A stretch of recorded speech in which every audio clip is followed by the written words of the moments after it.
Hi there, everybody. This is John Drew here from Elevated Planet.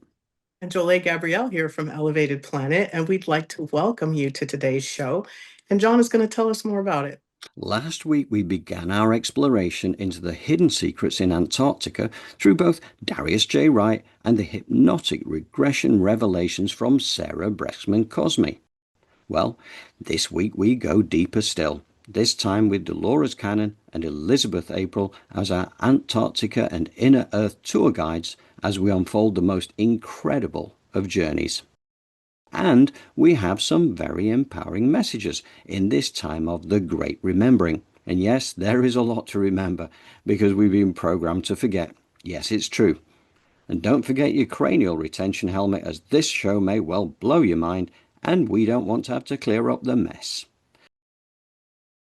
So again, to set the scene, because I've cut out a bit again because of brevity and not wanting the show to run on too long, but what Elizabeth discovered is that three world events ago, right? And she said there's been, as it turns out, there have been 7 iterations of Earth that have come and gone through various kind of cataclysms or whatever. And 3 world events ago, the inner Earth was an absolute thriving community. Now it still is to an extent. And there are ancient civilizations there. There are ancient structures. There are ancient sites. There is sacred land. It was greatly inhabited. And one of the things that she saw down there were the Mayan race, okay? Because when it came to Atlantis, one of the escape routes was actually into the inner Earth, and they still reside down there now, along with a lot of other indigenous populations. And we'll come back to that after the event because Jolie and I had an interesting conversation on this.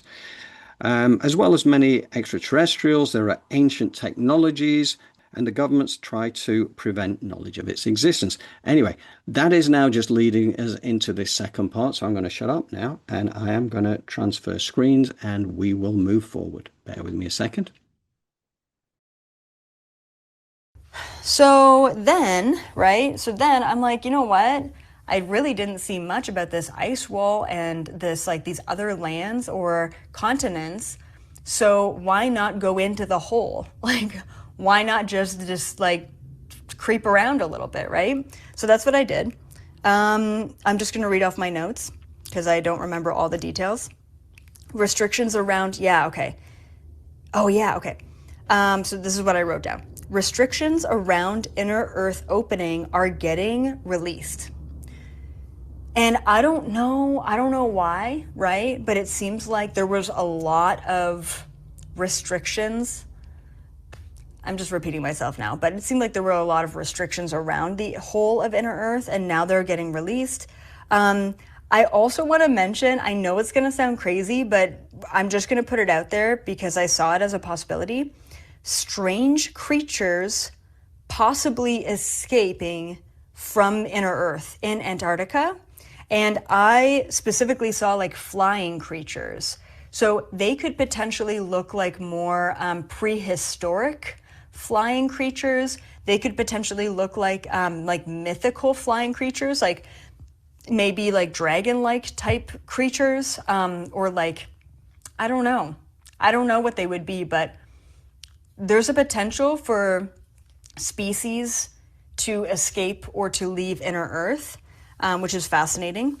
And that would be like some weird stories, I guess, coming out of Antarctica, or people like on boats or cruise ships around Antarctica, like seeing weird things. Oh yeah, okay. Then this was weird. This is what I saw. There's inner Earth outlets, is what I called it, all over the world. And what I mean by that is like basically there's other inner Earth gateways and doorways and holes all over the world, and some of them are actually underneath the oceans. And so there is movement in and out of inner Earth every once in a while. Like I said, it is restricted, but the restrictions are being lifted right now. Okay, and then I saw that the power dynamics are shifting.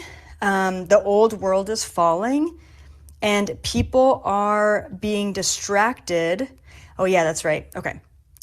All right.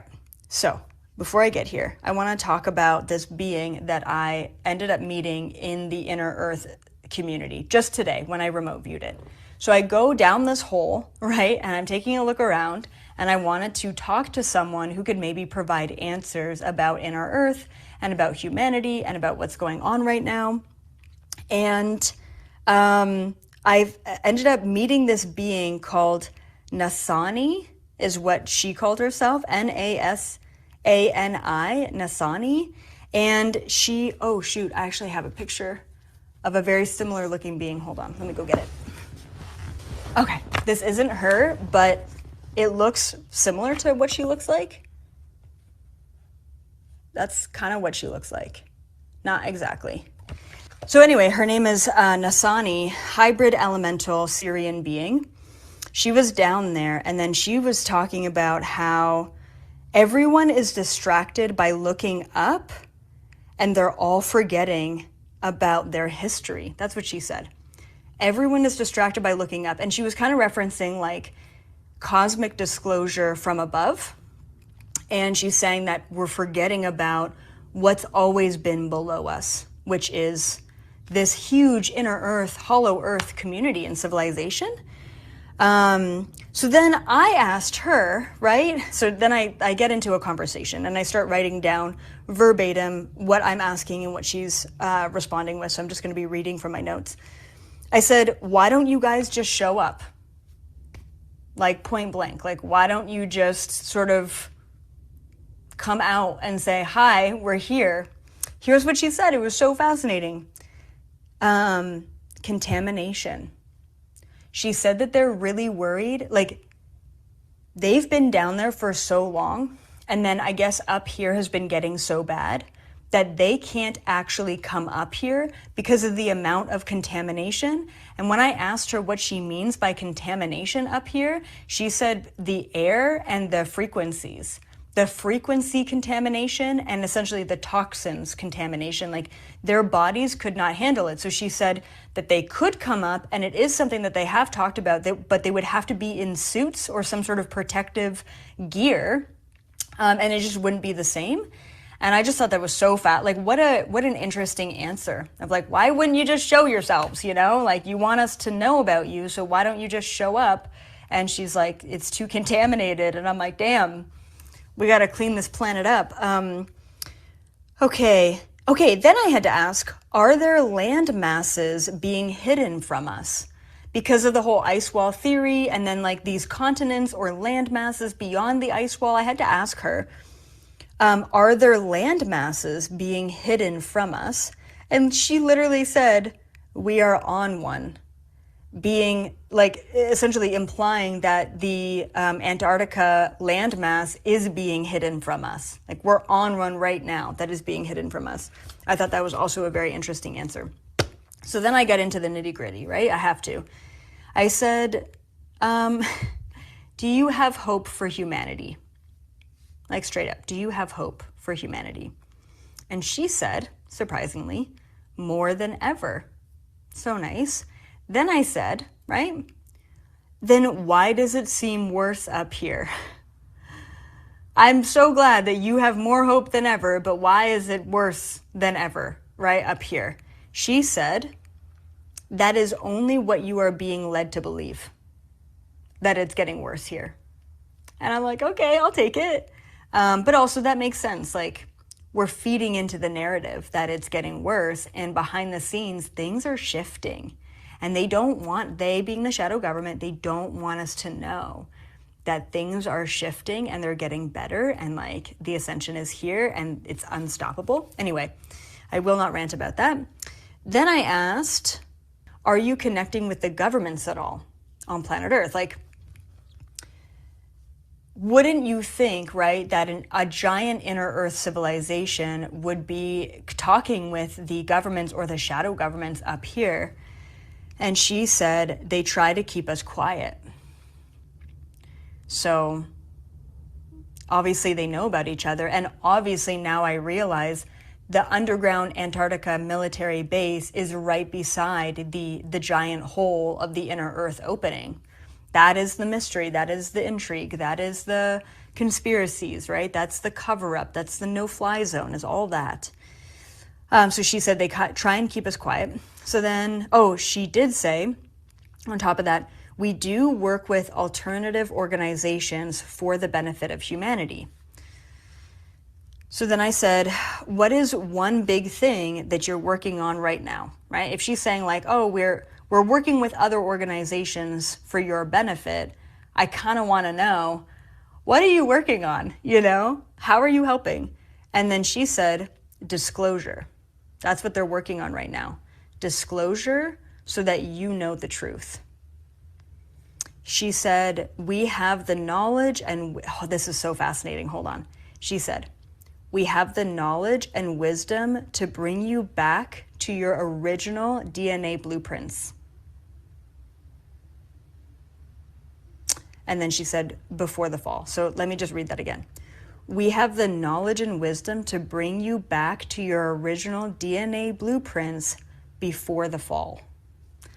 I was like, what do you mean the fall? Like, what is the fall? So I had to ask.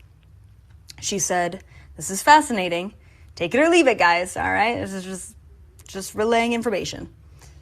So I said, what was the fall, or what is the fall? Like, what are you talking about? And she said, when codes were inserted to ensure your demise through disease, shortened lifespans, and lack of memory. Let's just take that in for a second, okay? So she is essentially saying that the Inner Earth civilization has the original blueprints, right, for humanity's DNA, like our original DNA, and that they have the technology to bring that back in us. But she's also saying that at a certain point in time in human history, they, I guess, either the shadow government or the reptilians or the Dracos or whoever, right, who's kind of been in charge and manipulating, they sort of limited our lifespans, they cut off our memory, and they inserted these codes in order to bring on disease for population management, essentially, right? This is what she's saying. And apparently the Inner Earth civilization can bring us back to our original DNA blueprints, which is wild. I'm like, I did not expect this whole thing to go this direction, you know? Anyway, that's what's like the beauty of remote viewing. You have no idea what to expect. Okay, so then of course I had to ask, what needs to happen in order to get back there? That's great. There was a fall, there was corruption, there was, limitation, there was depopulation. What needs to happen in order for us to get back to these blueprints? Like, what do we need to do? Do we need to go to Antarctica and knock on your door and say, bring me back, restore my natural DNA? And then she said, which we've heard before from other ETs, mostly off planet, she said, remember who you are and ask to be returned collectively. So like, all right, it's one thing to go through a spiritual awakening and be like, I'm ready to remember who I am. And maybe you go through some past lifetimes, or maybe you have a weird dream, or maybe you have like some like spontaneous spiritual awakening and you're clairaudient all of a sudden. And I've seen all of that, okay? But she's specifically talking about, as a collective, as a civilization, we need to be asking for more. We need to be asking to remember, and we need to be asking to be returned to our original divine state.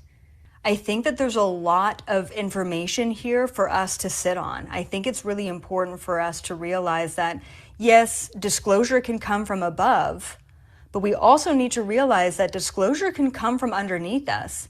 And if ancient Mayan civilizations and indigenous civilizations and other extraterrestrials are all existing down there, especially with our original blueprints, like, what does that mean for us? And what happens if we make full contact with them? What happens if we ask for contact with them, right? We're all distracted by these government released files and other things.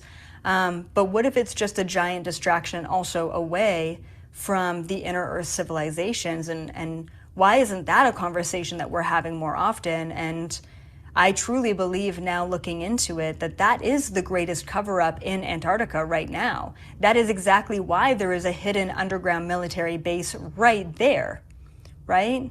It is to ensure that nothing goes into inner Earth and nothing comes out of inner Earth. But with these restrictions being lifted and resources dwindling on the side of the shadow government, what is that going to mean for inner Earth civilization and all of us moving forward? I think the possibilities are endless.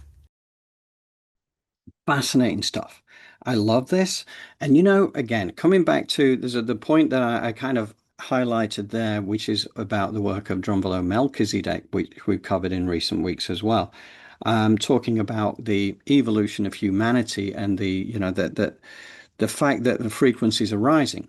But one of the things that he alluded to in the latest version of The Ancient Secrets of the Flower of Life, Volume 3, Awakening the Illuminated Heart.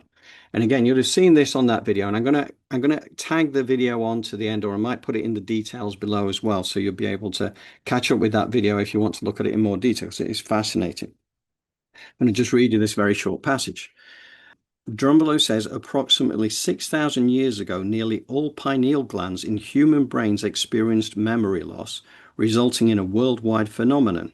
This led to a significant loss of memories and abilities among humans. He says, I began working with my pineal gland and discovered that I can communicate with him as if I am speaking to another person. Everything in my life has changed dramatically. Now, I don't know whether it's just coincidence, because this is only an elevated planet theory, that what is discussed there about that memory loss, right?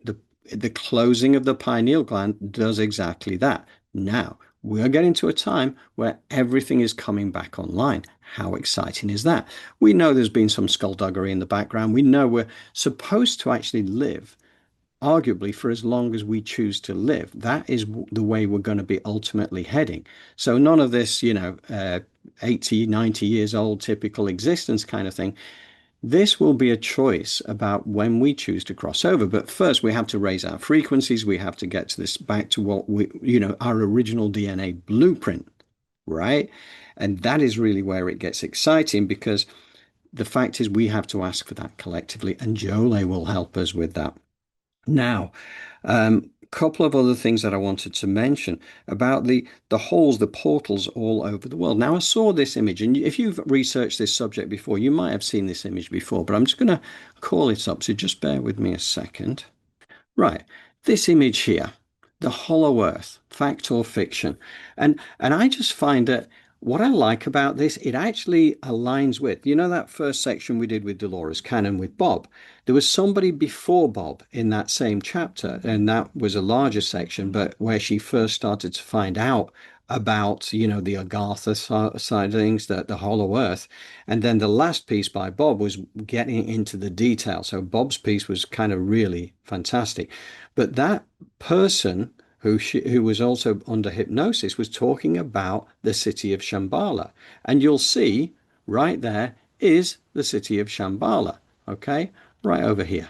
So, and then you've got all these different tunnels coming up in different things, like pyramids of Giza. We know there are tunnels under the pyramids of Giza. We know that I mentioned about the Transylvania sunrise, when they came up with the tunnels in Romania, which ultimately come up under the pyramids of Giza. And they've found through that, again, that ground penetrating radar, yes, absolutely, tunnels go there. But not just that, but, you got Kentucky Mammoth Caves over here. They're kind of referenced with the Templars as well as being one of the access points that they used to have. So I'm just sure that the Templars used to access the inner earth environment. That they were very spiritual and very wise on a lot of levels. And I think that would have been a connection between the outer world and the inner world. Just my theory, okay? And again, where it's got this about the center of gravity, 400 miles down, because it can't be that the center of gravity is in the center of the earth for scientific reasons, because it could lead to all sorts of disasters. So the real center of gravity that is about 400 miles down of an 800-mile section that we go under the earth, with obviously with the ice caps being sort of access points. And again, as it says here, Admiral Byrd's flight of 1947, and so much more. So you can research that at your will, really. Anyway, coming back. So I found that really interesting. One other thing I wanted to just mention, or two other things to mention. Now, I mentioned about the fact that Elizabeth found that there's a Mayan culture that exists within the Earth, and they've been there since the fall of Atlantis. Okay, an escape route. Now, I'm sure not maybe not all the Mayans went there, but that is where a civilization, Mayan civilization, exists right now. But not only that, but indigenous populations. Now, I remember I read a book, maybe, I don't know, maybe a year ago, 2 years ago, about the Trail of Tears. The Trail of Tears, which was, that agonizing 1,000 odd mile journey through all sorts of terrain with very little, it was a horrible experience, put it that way. We know that, right? Anybody who knows anything about the Trail of Tears. But on that journey, again, the author of the book, who was one on the trail, talks about the fact, and bearing in mind the indigenous folks were still very connected spiritually. They're very connected to their spirit animals. They were very connected to the earth, very connected to all this. But the ant people came up from out of the earth and offered them refuge within the earth. Okay, several of the indigenous tribe, with the agreement of the rest, actually went into the earth. So the fact that there were inner earth dwellings at that point, they were some were able to escape, but also a lot of them knew that they had to carry on through the Trail of Tears. They couldn't all just disappear because somebody had to be the wisdom keepers on the surface, and they were the ones who sacrificed the most because it was, an awful time. But because of them, the indigenous wisdom survives, even though it was attempted to be crushed out of them at that time. But that's why there'd be more indigenous populations under the earth as well. So I just find that really interesting. And oh yeah, just one of the things to mention as well. They mentioned about the fact that the good news is being suppressed, right? The bad news always gets accentuated. That is just the story we get. And it's good to hear it from an external source, that is just basically the story we're being told. But the reality is that the frequency is going up, that more and more good things are happening around us, but don't expect it to be reported on the news anytime soon. As long as we know it here, we know we're heading in the right direction, and we can keep raising our frequency, and the frequency of the collective around us be a beacon for others. It's really exciting. So that said, I am going to be quiet now because I want to bring back in the wonderful Jolie. Yeah, no, it's everything you said was spot on, and it's interesting how these things are opening up. Like, we're finding more proof and more science behind some of these things we never even knew before, like the Great Reset, inner Yeah. Earth. I mean, there's been people that's known about inner Earth for a very long time, Mm. but just now it's catching on much more momentum than it's had before, and people are opening their minds and their hearts. And there's this whole disclosure thing happening. And I read somewhere that someone said we believed in aliens, but now the government tell us they exist and we don't believe in them anymore. Really, because the government lies. But we have people who are remote viewing to let us know that these things exist. Ocean, would you imagine, like, we're looking up and she's saying, no, no, no, there's things right here with you that will take up so much of your time to remember knowledge and wisdom and allow you to connect with that energy if indeed you choose to. Now, for those of you that's like, no, thank you, no cuckooies, none of that around me, that is also a choice. You don't have to experience that. I want to reiterate again, any energy, you can set that boundary. Not in my aura layer, not in my energy. You talk to my higher self. My higher self will bring that message to me. And that's why it's important when we remember to make sure that we're in alignment and all of us is on deck, meaning the higher self, astral body, center of the head, we're grounded. We have all of our energy we are in control of, so that we don't get these walk-ins and we don't get this where, somebody else is driving our bus. So these things are important. We're seeing them come to the surface. So let's just open up and remember and return to our wholeness. So that's what the meditation is going to be about as we move into it. Yes, I'm excited about that. I'm just going to throw in one thing, which is that J.R.R. Tolkien was also very aware of the Middle Earth. He was able to channel a lot of information. People don't know that, but obviously the writer of Lord of the Rings and The Hobbit and all that, all about Middle Earth, right? He was a channel for that. And there's a whole, there's a couple of chapters in the book over there about from his, it was one of his relatives who kind of knew about it. Anyway, I just wanted to share one comment here from the group, from Sheila. It says, "Hi John, I live in the US, but I am from Brazil. There is a guy who is fantastic. His name is Rodrigo Romo and has several books talking about how everything started." So we've now got that noted. His name is Rodrigo Romo, Rigo and we have more Romo. research to do. So thank you, Yes. thank you, thank you, Sheila. So, right, okay, that said, it's that time, right? We're going for Yes. it. Time to go for the meditation. And what we're going to do is go back to a very, very brief section of Elizabeth to lead us into Jole's wonderful words of wisdom and her meditation.